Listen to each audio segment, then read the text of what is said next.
ওয়ালাইকুম প্রিয় দর্শক, আজকে আমার চীনা হাঁসের বাচ্চাগুলার 9 দিন চলতেছে। ওরা গরমে অনেক হাঁসফাঁস করতেছিল, তাই ছোট্ট একটা বাটিতে পানি দিয়েছি। পানিটার সাথে আমি আবার একটু এন্ড্রোসিন আর একটু ডক্সিভেট মিক্স করে দিয়েছি।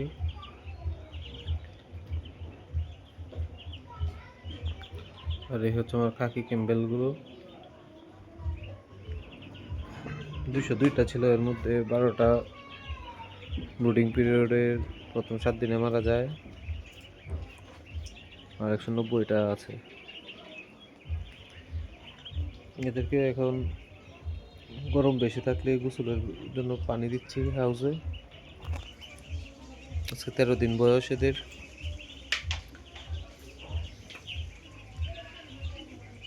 আলহামদুলিল্লাহ 10 দিন পর থেকেই খুব ভালোভাবে গ্রোথ হচ্ছে, খাবারও বাড়ছে ওদের। খাওয়া দাওয়া করে মাত্র গোসল টোসল করলো।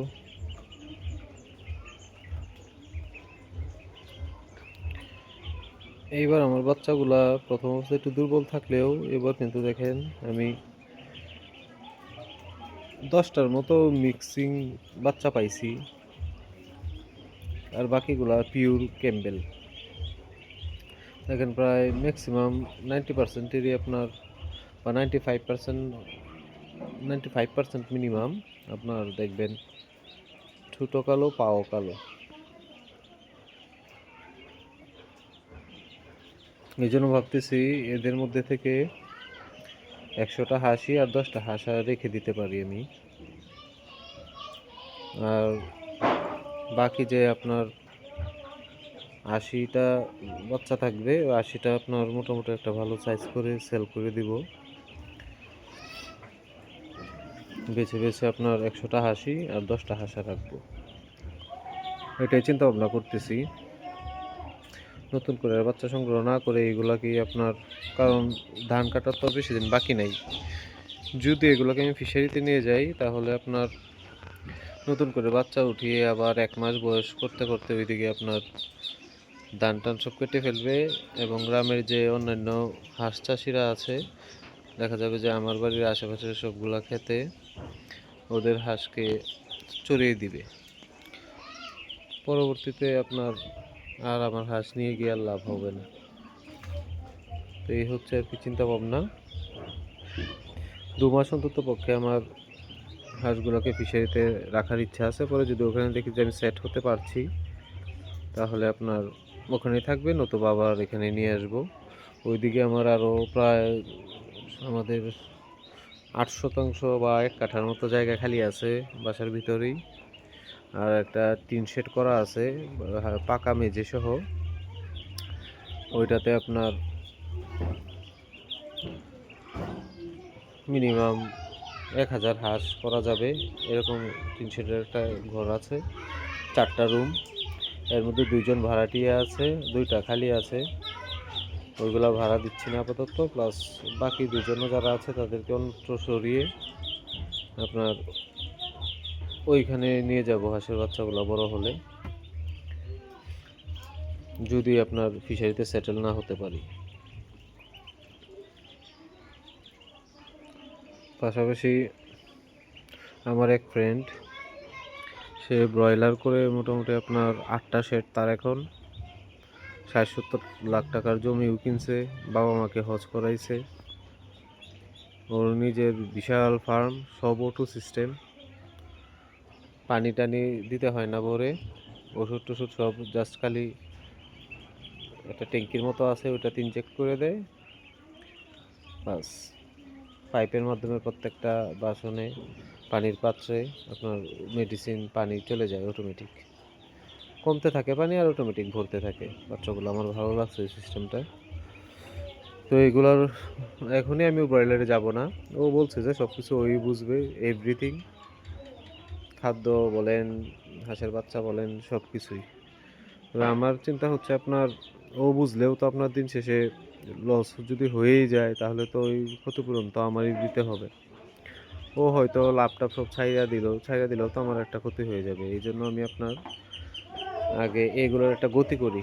এগুলোর তো মোটামুটি এখন একটা পরিচর্যা বলেন, ওষুধ ব্যবস্থাপনা, খাদ্য ব্যবস্থাপনা, বাসস্থান ব্যবস্থাপনা এগুলোর মোটামুটি আমার একটা আইডিয়া যেহেতু হয়ে গেছে, দেখা যাক এগুলো থেকে যদি আপনার আমি 1000 মুরগির বাচ্চা পালার মতো স্টার্টিংয়ে মিনিমাম আমার কাছে আলাদাভাবে 1,00,000 টাকা যখন আমার হবে, 1,00,000 টাকা যখন ক্যাশ হবে এগুলো থাইকা, এমন পরিস্থিতিতে যখন আমি যেতে পারবো তখন আমি ব্রয়লারটা স্টার্ট করব।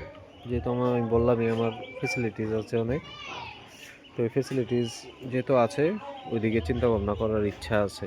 তবে আপাতত আমি হাঁস নিয়ে আছি, তো সবাই আমার জন্য দোয়া করবেন যেন সফল হতে পারি। জীবনে যত ব্যবসা বাণিজ্য করছি সব কিছুই আমার লস, এখন এটার মধ্যে আছি, নিজেই পরিশ্রম করছি, আমার বড় ছেলের একটু আধটু হেল্প নিচ্ছি।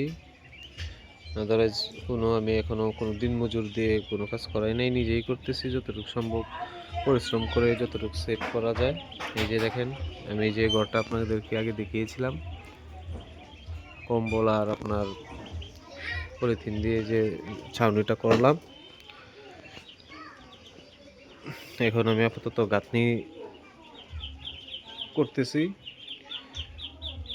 ঘর যেহেতু বেশি উঁচু না, এই জন্য আপনার একটা দিলাম আপনার 5 ইঞ্চি গাঁথনি, আর অন্যগুলা 3 ইঞ্চি করে, মানে ইটগুলা খাড়া করে আর একটা করে মাত্র গাঁথনি দিব পাশাপাশি। তারপরে খাপগুলো দিয়ে বেড়া দিয়ে আপনার হয়তো যে তারের যে নেটটা আছে ওইটা দিব, অথবা প্লাস্টিকেরটা দিব। তবে আমার ওই বন্ধুটা যে ব্রয়লার করে সফল হয়েছে সেও বললো যে আপনার প্লাস্টিকগুলো কয়েকদিন পরে ফুলে যায়, নষ্ট হয়ে যায়।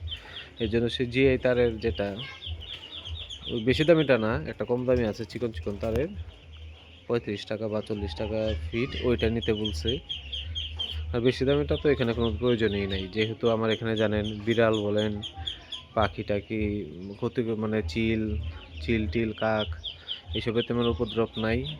আর শিয়াল কুকুরের তো প্রশ্নই আসে না, চারিদিক দিয়ে আমার এমনভাবে বন্ধ করা যে এখন একটা বিড়াল ঢুকলেও বিড়াল আপনার বের হওয়ার জন্য আপনার যে অবস্থা ওদের সম্মুখীন হতে হয়।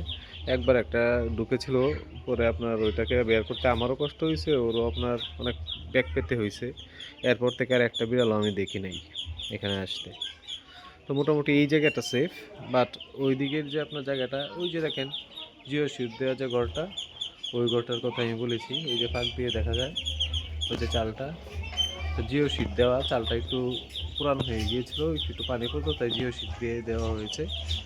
ওই যে ঘরটা, ওই ঘরটাতে আপনার আমি ইচ্ছা করলে 1000 হাঁস করতে পারি। আবার ওটার সামনে আপনার হাউস করার জন্য পর্যাপ্ত জায়গা, মানে হিউজ জায়গা ওইদিকে। তো ভবিষ্যতে চিন্তা ভাবনা আছে, তবে আপাতত এত দূর চিন্তা কমই করতেছি, নগদ যেগুলো আছে এগুলো নিয়ে একটু চিন্তা বেশি করতেছি। তো সবার দোয়া চাই, সহযোগিতা চাই, পরামর্শ চাই, সবার জন্য শুভকামনা ও দোয়া রইল। আজকের এপিসোড এখানেই সমাপ্ত। আসসালামু আলাইকুম রহমতুল্লাহ।